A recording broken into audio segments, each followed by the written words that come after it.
Alors bonjour, rebonjour à tous, même si c'est 2 heures du matin du lendemain.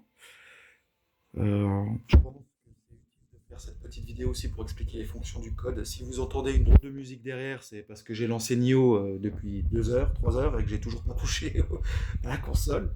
Je voulais me reposer le cerveau, mais bref, pas utile là pour le moment. Alors, je vais vous expliquer un peu les fonctions de base du code. Donc, sa base de données pour enregistrer les performances du modèle. Euh, les logs de performance, par époque, par float et tout ça. Il enregistre les performances, les pertes et les précisions pour améliorer à chaque fois les tâches à exécuter ensuite. Il a une fonction d'activation. Euh, En gros, c'est une fonction switch qui permet de lisser. Ça améliore la non-linéarité du modèle en fait. Ça évite de rester droit, toujours la même chose. Enfin voilà, c'est un peu compliqué. Je vais pas m'amuser à vous faire le laïus. Là, je suis obligé de censurer. Là aussi, c'est des fonctions vitales du système mis en place. Mais pour vous expliquer, donc là actuellement, je le teste sur Cifar, Cifar 10 et Cifar 100, spécifiquement Cifar 10 et Cifar 100. Aujourd'hui, je vais me focaliser sur aujourd'hui, enfin hier et du coup aujourd'hui. Je me focalise principalement là-dessus. Qu'est-ce que je vois encore ouais. Les mécanismes, ces fonctions fournissent un retour visuel sur l'évolution des performances. Ça veut dire qu'en gros, le code est gère des feedbacks et envoie des feedbacks. Luminescence informatique, ça c'est je pense important. La capacité du modèle à gérer efficacement les informations et ajuster ses paramètres de manière dynamique, contribuant à optimiser la consommation d'énergie et l'efficacité du traitement. Ce qui pourrait être conceptualisé comme luminescence, c'est un peu des termes que j'utilise. Des modèles dynamiques permettent de réduire les besoins de ressources matérielles et de rendre l'apprentissage plus efficace. Euh, En tirant parti des concepts quantiques, le modèle peut potentiellement lier des comportements spécifiques avec des mécanismes de décohérence, ce qui pourrait influencer la manière dont les différentes unités de traitement interagissent et régulent mutuellement, améliorant ainsi l'efficacité tout en maintenant la précision. Et je pense que tout ça, c'est des trucs que nos amis de chez DeepSeek, Grok et autres tarés du genre ont peut-être un peu oublié de faire, je sais pas. En tout cas, là, petit à petit, sous vos yeux et en vous montrant aussi des graphiques, désolé, je suis très fatigué, euh, je vais pouvoir vous prouver que le modèle complet avec les 4-5 modules qui innovent vraiment les fonctions des IA apporte une amélioration concrète. Surtout là, maintenant que je teste sur GPU. Et bah les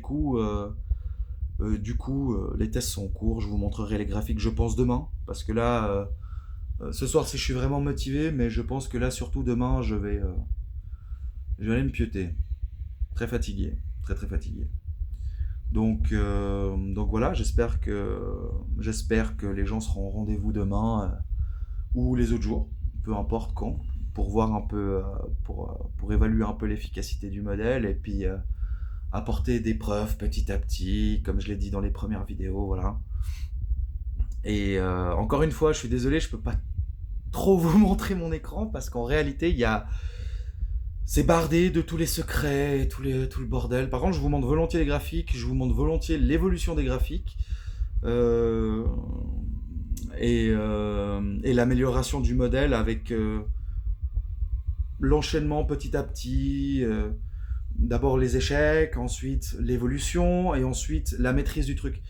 Et comme ça, je pourrais vraiment vous apporter à tous une preuve qui est significative que le modèle fonctionne et peut gérer des données complexes.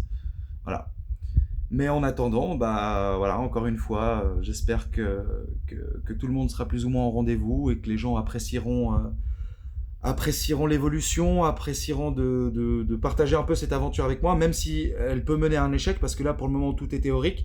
J'ai eu quelques preuves Il y a 1 mois et demi avec des modèles moins complexifiés, un peu plus lissés, surtout sur le CPU, des modèles qui présentaient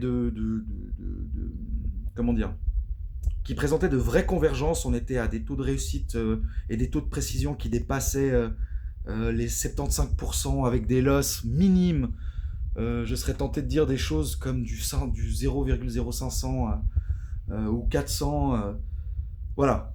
Et j'essaye en fait de reproduire tout ce que j'ai fait, mais cette fois-ci devant vous, devant tous. Ce que j'ai fait ces 3 derniers mois, en étant rigoureux sur la méthode et en étant rigoureux aussi sur les tests et, les modules que j'utilise pour tester. Là actuellement, si faire 10, si faire 100.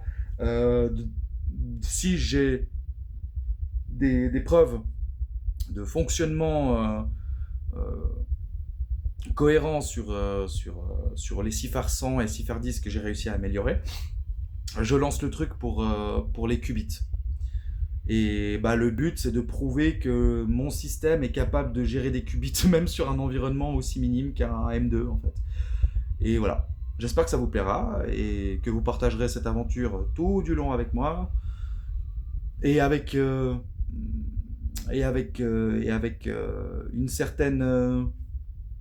certaine criticité. Il n'y a pas de souci. Je suis ouvert aux critiques et puis aux critiques positives surtout. Sans problème, hein, ça, mais aux vraies critiques aussi pour ceux qui seraient scientifiques dans le lot et qui auraient leur mot à dire. N'hésitez pas. Euh, Il y a toujours des explications à tout. De près ou de loin, même si ça peut paraître un peu suranné dit comme ça, mais il y a toujours une explication à tout. Donc voilà. Donc du coup, pour les couches tard, bah, amusez-vous sur cette vidéo et sur ma chaîne. Et pour ceux qui sont déjà dans les bras de Morphée, bonne nuit, reposez-vous bien.